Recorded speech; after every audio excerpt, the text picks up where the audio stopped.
Draco, the man whose name became shorthand for merciless law, was said to have died beneath an avalanche of admiration, not rebellion, not poison, not a blade in some marble alley, applause. In a theater on Aegina, the crowd honored the lawgiver by hurling cloaks, hats, and garments at his feet, until tribute turned suffocating and ceremony became obituary. If it happened at all, it is the kind of ending history saves for men who mistake severity for immortality, the architect of draconian justice buried by public affection.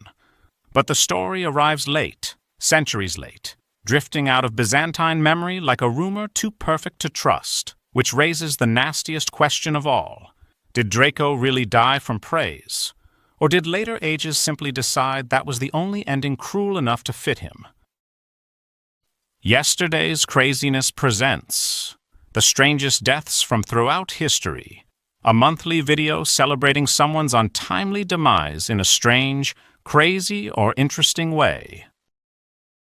Imagine writing laws so severe that your name becomes shorthand for merciless rule, only to die, supposedly, because a crowd loved you too much.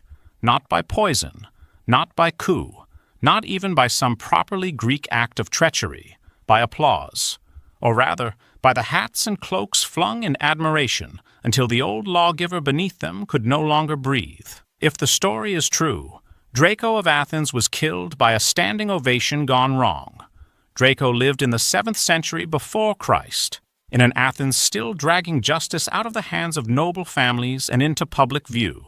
Tradition places his legislation around 621 or 620 BC. He is remembered as the man whose written laws were so harsh that English borrowed his name and turned it into an adjective, Draconian.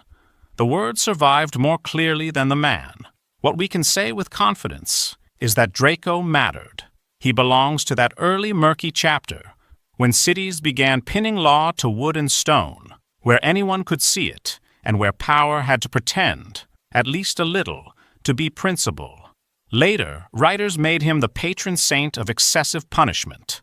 Plutarch preserves the line that lesser crimes deserved death, and greater ones had no harsher sentence available. But history is rarely that tidy. Modern scholars are less certain that every law of Draco was equally savage, and more certain that his homicide law had a long, serious life in Athenian justice. Aristotle says Solon later repealed Draco's measures, except those dealing with homicide.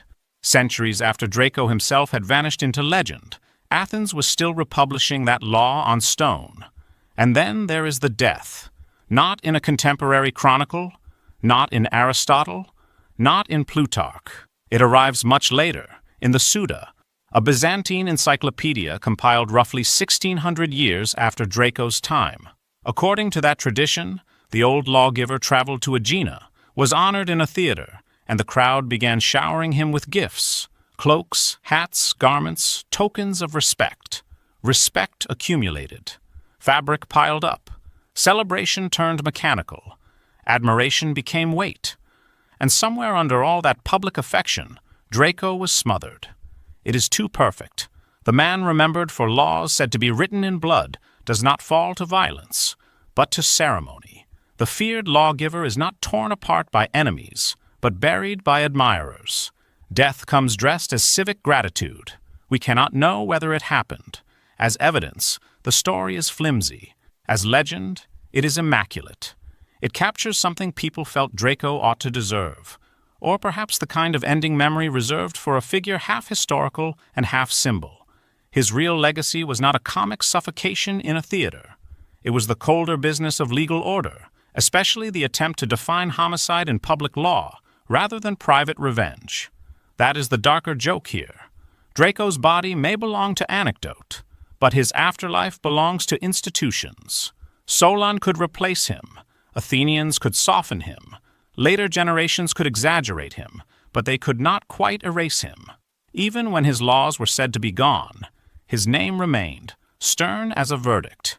If fate truly buried Draco under hats and cloaks, then history gave the inventor of draconian justice an ending of almost mathematical irony, a man of crushing law, crushed by tribute. And if the story is false, it still tells us something useful. People remembered Draco as a figure so severe that only absurdity could finish him. Sometimes legend does not preserve the facts. It preserves the mood. In Draco's case, the mood was fatal, civic, and ridiculous. If you liked what you watched, please like and subscribe. We post interesting and crazy stories from throughout history every Wednesday and Saturday. Yesterday's craziness? Because yesterday was crazy too.